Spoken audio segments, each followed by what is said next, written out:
Wherever you go, whatever you do, throw a little at it. Omax, Vest and Briefs. Ramakrishnan sir, திமுகவினுடைய எதிர்ப்பு உறுதி, தாவேகாவுடைய சவால், காங்கிரஸ் விடுற சாபம், இதெல்லாம் எதை சொல்லுது சார்? என்ன அரசியல் கணக்கு இதுல? அரசியல் கணக்கு இப்போ திமுகவை பொறுத்தவரையில் அவங்க அடுத்த நகர்வு நம்ம பாஜகவை நோக்கி நகர்வதற்கு இது ஒரு ஏதுவாக இருக்கும். ஏனென்றால் இப்போ காங்கிரஸை கடுமையா எதிர்க்கிறாங்க, விமர்சிக்கிறாங்க. ராகுல் காந்தி இதெல்லாம் சொல்றாங்க, தேஜஸ்வி யாதவ் செஞ்சதெல்லாம் சொல்றாங்க. ஓகே, அது தேஜஸ்வி யாதவ் நவம்பர் மாசமே 2025 செஞ்சது, அக்டோபர் நவம்பர்ல. சோ அதை தான் நம்மளுக்கும் திருப்பி செய்வார்கள் அப்படின்னு அது அப்பவே எதிர்பார்க்கப்பட்டதுதான். ஸோ அதனால அப்பவே கூட அவங்க கட் பண்ணியிருந்திருக்கலாம், ஆனால் கட் பண்ணிக்கல. ஓகே, அந்த உறவை முறிச்சிருந்திருக்கலாம். ஏன்னா இப்ப உறவு இவங்களோட வைத்து கொண்டதுனால திமுகவுக்கு என்ன பலன் கிடைத்து விட்டது அப்படிங்கிறது ஒரு விஷயம். எனிவே அது செய்யல. இது ஒன்று. இரண்டாவது, இப்ப காங்கிரஸை பொறுத்தவரையில் நம்ம தாவேகாவோடு நாம் அந்த கூட்டணி இருக்குல்ல, அதை இன்னும் நம்ம பலப்படுத்திக்கிறோம். லோக்கல் பாடி எலெக்ஷன் வரப்போகுது 8 மாதங்கள்ல அப்படின்னு சொல்லியிருக்காரு. ஸோ அதுல நம்ம எந்த அளவிற்கு ஒரு டீசன்ட் நம்பர் ஆஃப் சீட்ஸ் வாங்க முடியும், ஒரு சேர்மன், முனிசிபல் மேயர் பதவிகள்ல ஏதாவது பெற முடியுமா, அந்த ஒரு இது இருக்கும். தாவேகாவை பொறுத்தவரையில் அவங்க ரொம்ப தெளிவா இருக்கிறாங்க. என்னன்னா இப்போ இந்த 35% அவர்கள் பெற்றது, இது ஒரு எதிர்பார்க்கப்பட்டதா அப்படின்னா எதிர்பார்க்கப்படாததுதான். அவங்க சொல்லலாம், நாங்க 40% தான் வாங்குவோம்னு சொன்னாங்க. அவங்க அதுதான் பல பேர் சொன்னாங்க. 40% வாங்கல, 35% வாங்கியிருக்காங்க. Okay, very good. இப்போ இதை நீங்க கன்சால்டேட் பண்ணணும். இந்த பெற்ற வாக்கு சதவீதத்தை, பெற்ற பலத்தை, ஆதரவை எவ்வாறு ஒருமுகப்படுத்தி ஒரு பலப்படுத்தி உள்ள வைத்துகிறது. அப்போ அதுக்கு ஏனென்றால் இப்பொழுது வாக்களித்தவர்கள், இவர்களுக்கு வாக்களித்தவர்கள் பார்த்தீங்கன்னா அவங்க தொடர்ச்சியா இவங்களுக்கு வாக்களிப்பாங்களா அப்படிங்கிற ஒரு கேள்விகள்லாம் இருக்கு. ஸோ அந்த வாக்காளர் உளவியல் நம்ம பத்தி பேசும்பொழுது அந்த மாதிரிலாம் அவங்க தொடர்ச்சியா யாரும் அந்த கட்சிக்குன்னு ஒரு கோர் ஆதரவாளர்களை தவிர மற்றவர்கள் யாரும் அது வாக்களிக்க மாட்டாங்க. இவங்களுக்கு எவ்வளவு கோர் ஓட் ஷேர் இருக்கு என்பது நம்ம இப்போ சொல்ல முடியாது. இந்த தேர்தலில் சொல்ல முடியாது. இந்த தேர்தல் என்ன ஒரு வினோதமான தேர்தலாக முடித்து விட்டது. ஓகே, சோ அதனால இப்போ அதனால அவங்க என்ன பண்றாங்கன்னா, நம்ம நம்மளுடைய இதை பலத்தை, நம்மளுடைய வாக்காளராக நம்மளுடைய இதை கட்சியை பலப்படுத்திக்கணும் அப்படிங்கிற முயற்சியில செஞ்சுட்டு இருக்காங்க. அது நியாயமானதுதான், ஜனநாயக ரீதியில இது செய்யக்கூடியதுதான். எல்லா கட்சியும் செய்யும், அவங்களும் செய்யறாங்க. அதுல ஒன்றும் எந்த விதத்திலையும் நம்ம தவறுன்னு சொல்ல முடியாது. சோ அதனால அவங்க திமுக, அதிமுக இவர்களை 2 பேரையும் வரவேற்கிறதுல அதுல இருக்காங்க. அதிமுக ஏன்னா திமுகவை விட பலவீனமாக இருக்கிறதுனால இப்போ அந்த அதிமுக இருந்து செல்பவர்கள் அதிகமாக இருப்பார்கள். பட் இது ஒரு பாயிண்ட்ல நின்றுடும்.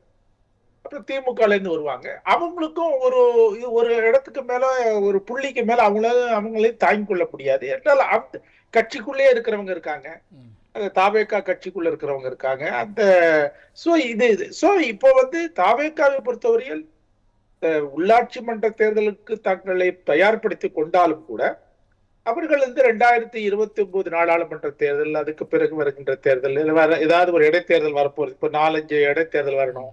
சோ இதுக்கெல்லாம் தங்கள் கட்சியை நம்ம இப்போ இருக்கிறது ஒரு ஃபவுண்டேஷன் ரொம்ப ஸ்ட்ராங்கா இருக்கா அப்படின்னு நம்ம சொல்ல முடியாது. ஓகே, ஏனென்றால் அவங்க எடுப்புல 38% வாங்கிட்டாங்க. ஸோ அதனால இப்ப அதை நம்ம எவ்வாறு பலப்படுத்திக் கொள்வது, அந்த முயற்சிகள், அந்த நடவடிக்கைகள் தான் அவர்கள் எடுத்து வருகிறார். அது மட்டுமா இல்லை இன்னொரு கேள்வி எழுது சார். நீங்க அடுத்த நாடாளுமன்ற மக்களவை தேர்தல் வருது அப்படின்னு 29, அப்ப அந்த தேர்தலுக்கு முன்பாக திமுகவை தமிழ்நாட்டில் அல்லது தேசிய அரசியல் இந்திய கூட்டணிக்குள்ள தாவேகா உள்ள போறது, திமுக கிட்டத்தட்ட அவங்க இல்லைன்ட்டாங்க, இப்போ வெளியேற்றுறது. இப்போ தேசிய அளவிலையும் தமிழ்நாட்டிலையும் திமுகவை தனிமைப்படுத்த தாவேகாவும் காங்கிரஸும் முயற்சிக்குதான்? முயற்சிப்பாங்க, நிச்சயம் முயற்சிப்பாங்க. ஆனா அது ஏன்னா இப்ப பாஜக இன்னொரு தரப்புல இருக்கிறதுனால ஓகே. சோ அதனால வந்து இப்போ திமுகவுக்கு வந்து ஏன் இப்போது காங்கிரஸை கடுமையாக எதிர்க்கிறார்கள், விமர்சிக்கிறார்கள். ஓகே, அவங்க வந்து தங்களை சந்தித்து நன்றி சொல்லாமல், நன்றி சொல்லாதபடி அவங்க சென்று விட்டார்கள் என்பது காரணத்துக்காக மட்டுமல்ல, அந்த முறிவை வந்து நம்ம வந்து திட்டவட்டமாக பலமாக சொல்ல வேண்டும். அதனாலதான் நீங்க பாத்தீங்கன்னா எடுத்த இடத்துலயே முதல்ல வித்தின் ஓரிரு நாட்கள்லயே நாங்க வந்து இந்தியா பிளாக்குங்கிற இது இல்லாதபடி எங்களுக்கு சீட்டிங் அரேஞ்ச்மெண்ட் தனியா செஞ்சிருங்கன்னு சொல்லி மிகப்பெரிய ஒரு அந்த ஒரு 3-4 நாட்கள்லயே அந்த லெட்டர் எழுதிட்டாங்க. நீங்க அந்த தேர்தல் முடிவுகள் வந்து ஒரு 3-4 நாட்களுக்குள்ளே எழுதிட்டாங்க. அவ்வளவு விரைவில் ஒருத்தர் எழுதணும் அவசியம் இல்லை. ஏன்னா நாடாளுமன்றம் கூடினா கூட போற சமயத்துல எழுதுவாங்க. பட் இது வந்து அந்த பிரிவை அவர்கள் திட்டவட்டமாக தெளிவாக காட்ட வேண்டும், காண்பிக்க வேண்டும் என்பதற்காக அதை செய்கிறார்கள். சோ அதனால அதை வந்து அந்த தங்களை வந்து இவர்கள் வந்து இது செஞ்சுட்டாங்க, துரோகம் செய்து விட்டார்கள், தங்களுக்கு அநீதி இழைக்கப்பட்டு விட்டது என்கின்ற இந்த ஒரு நரேட்டிவா அவங்க செட் பண்றாங்க. ஓகே, ஒரு விக்டிம்ஹுட் கிளைம் பண்றாங்க. அது கிளைம் பண்ணுவதற்கு அதுக்காக தான் இப்ப தொடர்ச்சியாக காங்கிரஸை இவ்வளவு கடுமையாக தாக்குகிறார்கள். அது அது வந்து அதனால அது வந்து அவர்களை ஒரு காலப்போக்கில் திமுகவிற்கு தான் சாரி பாஜகவிற்கு தான் எடுத்து செல்ல போகிறது. அது எல்லாருக்கும் தெரியும். சரி, தொடர்ந்து பேசலாம். ராமகிருஷ்ணன் சார், இந்த இடத்துல தாவேகா காங்கிரஸ் திமுக எதிர்ப்பை தீவிரப்படுத்துற அதே காலகட்டத்தில் கடுமையான விமர்சனங்களை திமுக இந்த கட்சிகள் மீது வைக்குது. அப்ப இந்த மக்கள் தீர்ப்பை என்னன்னு சுய பரிசோதனை செய்து கொள்ளாம, தோல்விக்கான காரணங்களை ஆழ்ந்த ஆலோசனை செய்யாம, ஆய்வு செய்யாம இந்த குற்றம் சொல்லி அதுல இருந்து திசை திருப்பது திமுகன்னு சொல்றாங்களே, அது சரியா சார்? குற்றம் சொல்லி சரியாங்கிறத விட குற்றம் சொல்லத்தான் சொல்லுவாங்க. ஏன்னா அவர்கள் அந்த குறைய அவங்க பக்கம் குறைய ஆலோசிக்காம, ஆய்வு செய்யாம இந்த குறைய மட்டுமே சொல்லிட்டு இந்த விலகிய கட்சிகளை, முன்னாள் கூட்டணி கட்சிகளை குறை சொல்லிட்டே இருக்கிறாங்க, திசை திருப்புறாங்கிறாங்க. இல்ல, அதாவது அது வந்து என்ன பொறுத்தவரையில் அது வந்து திமுக வந்து சுய பரிசோதனை செய்து கொள்ள வேண்டுமா என்றால் சுய பரிசோதனை செய்து கொள்ள வேண்டும். ஓகே, அதுல எந்த மாற்று கருத்தும் இல்லை. எல்லா கட்சிகளுமே சுய பரிசோதனை பண்ணிக்க வேண்டிய ஒரு இதுலதான் இருக்காங்க. ஓகே, அதுவும் நான் எடுத்துக்கொள்கிறேன். ஆனா அதாவது இப்போ இவங்களை பொறுத்தவரையில், திமுகவை பொறுத்தவரை என்னன்னா, இவங்களுக்கு இப்ப வந்து நம்ம அந்த தேர்தல்ல தோற்றுட்டோம். ஓகே, பதவி அதாவது இப்பதான் ஆட்சியிலிருந்து அவங்க இழந்துட்டாங்க, பதவி இழந்துட்டாங்கல்ல, அந்த ஒரு வேதனை, அந்த ஒரு கோபம், அந்த ஒரு இது இருக்கும். அது நியாயமானதா இல்லையா அப்படிங்கிறது ஒரு இன்னொரு விஷயம். இப்ப அவங்களுக்கு அது இந்த மாதிரியான குளத்தூர்லயே வந்து சிட்டிங் சிஎம் வந்து தோத்து போவார் அப்படிங்கிறது கூட அவங்க வந்து சென்ஸ் பண்ணாதபடி இருந்திருக்கிறார்கள். ஓகே, அது 30 ஆண்டு காலத்துக்கு பிறகு ஒரு மாதிரி ஒரு நிகழ்வு நடந்திருக்கிறது. சோ அதுவே அவங்களுக்கு ஒரு ஷாக், அதுவே அவங்களுக்கு ரொம்ப அதிர்ச்சியை கொடுக்கக்கூடிய விஷயம். அதுல இருந்தெல்லாம் இன்னும் வெளியில மீண்டு வந்திருப்பாங்கன்னு நான் நம்ப தயாராக இல்லை. பட் இப்ப வந்து நீங்க சொன்ன மாதிரி ஒரு ஆக்கப்பூர்வமான அரசியல் வந்து திமுக சுய பரிசோதனை செய்து கொள்ள வேண்டும், அதுல நிச்சயம் எந்த மாற்று கருத்து இல்லை. ஆனா அதே சமயத்துல மற்ற கட்சிகள் மீதும் அவர்கள் வந்து ஏறட்டால் இப்ப அவர்கள் இப்ப இவங்க வந்து என்ன ஒன்னே ஒண்ணு புரியலன்னா, இப்ப நீங்க அந்த கட்சிக்கும் ஆதரவு செய்வீங்க, அதாவது யாருக்கு, தாவேக்காக்கும் ஆதரவு கொடுப்பீங்க. ஆனா திமுக கூட்டணியில் இருக்கோம்னா இது என்ன மாதிரியான ஒரு அரசியல் இது? இதுல ஒரு தார்மீக நெறி இருக்கிறதா என்று எனக்கு தெரியவில்லை. ஓகே, ஒண்ணு நீங்க தாவேக்காவுக்கு ஆதரிங்க, திமுக கூட்டுல இருந்து வெளியில வந்துட்டோம்னு சொல்லுங்க. இல்ல திமுக கூட்டுல இருக்கிறோம் நாங்க வந்து தாவேக்காக்கு, இது வந்து இது ஆத்துல ஒரு கால் சேத்துல ஒரு கால் மாதிரி இருக்கு. இது வந்து ரொம்ப ரொம்ப இது வந்து என்ன பொறுத்தவரைக்கும் மிக சந்தர்ப்பவாத அரசியல்ல இது ஒரு அந்த பரிணாம வளர்ச்சியில அடுத்த கட்டத்துக்கு போயிருக்கோம்னு நினைக்கிறேன். ஓகே, இப்ப நீங்க நாங்க ஏற்கனவே தேர்தலுக்கு முன்பு இருந்த கூட்டணியில நாங்க இருந்துக்கிறோம். அதே சமயத்துல தேர்தலுக்கு பின் வந்ததுல அந்த அரசியை நாங்க ஆதரிப்போம் அப்படின்னா, இது அப்ப இது மாதிரி புதுசா வரப்போறதா தெரியல. அது மாதிரி அடுத்த தேர்தல் எப்படி வரப்போறதுன்னு தெரியல.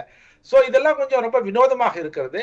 ஆனா வந்து அவங்க திமுகவில் அந்த கோபம் வந்து அதை வந்து நியாயப்படுத்த விரும்பல. பட் அது இயல்பானது.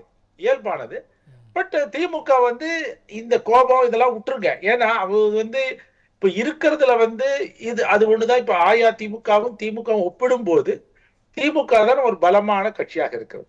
சோ ஒரு எதிர்க்கட்சி, ஒரு பலமான எதிர்க்கட்சி இருப்பது வந்து ஜனநாயகத்துக்கு நல்லது. ஓகே, நம்ம அந்த ரீதியில பார்க்கும் பொழுது திமுக இது வரைக்கும் அவங்களை திட்டினது போதெல்லாம் நிறுத்திட்டு அட்லீஸ்ட் இனிமேலாவது சுய பரிசோதனை செய்து கொண்டால் அவர்கள் சில அவங்களுடைய கொள்கைகளையோ சில இதுல மாற்றங்கள் செய்தாங்கன்னா அவங்க கொஞ்சம் திரும்பி வரலாம். அதாவது அவங்க வந்து திரும்பி வர முடியாதுன்னு நான் நினைக்கல, வரலாம். பட் ஆனா வந்து நம்ம நண்பர் தாவேக்கா நண்பர் சொன்னது போல அந்த எப்போதும் இருக்கிற மாதிரி அந்த பழைய அணுகுமுறைகள் இருக்குல்ல, அதுலயே தொடர்ச்சியா இருந்தீங்கன்னா நீங்க அது வந்து எடுபடாது. அது நிச்சயம் அது வந்து எடுபடாது. ராமகிருஷ்ணன் நிறைவு கருத்து சுருக்கமா. அதாவது இப்போ இதுல வந்து சந்தர்ப்பவாதம் இருக்கான்னா எல்லாருக்கிட்டையும் சந்தர்ப்பவாதம் இருக்கு. அரசியலே சந்தர்ப்பவாத இதுதான். அதனால வந்து ஏற்கனவே ஒருத்தர் சொன்னார் மாதிரி அந்தந்த சமயத்துல என்னென்ன அவங்க உங்களுக்கு சௌகரியமா இருக்கோ சரியா இருக்கும்னு நினைக்கிறாங்களோ அது செய்யறாங்க. அதனால இதுல வந்து பெரிய கொள்கைங்கிற ஒரு விஷயத்துக்கே இல்லை. நன்றி. ஈவன் இப்ப மார்க்சிஸ்ட் லெப்டிஸ்ட் கூட எடுத்துட்டீங்கன்னா கூட நாங்க வந்து இதுலயும் இருப்போம், திமுகவோடயும் இருக்கோம், தாவேக்காவுக்கும் ஆதரவு அளிக்கிறோங்கிறது வந்து அது என்ன பொறுத்தல அதுல என்ன கொள்கை இருக்குங்கிறது தெரியல. நன்றி நன்றி நன்றி.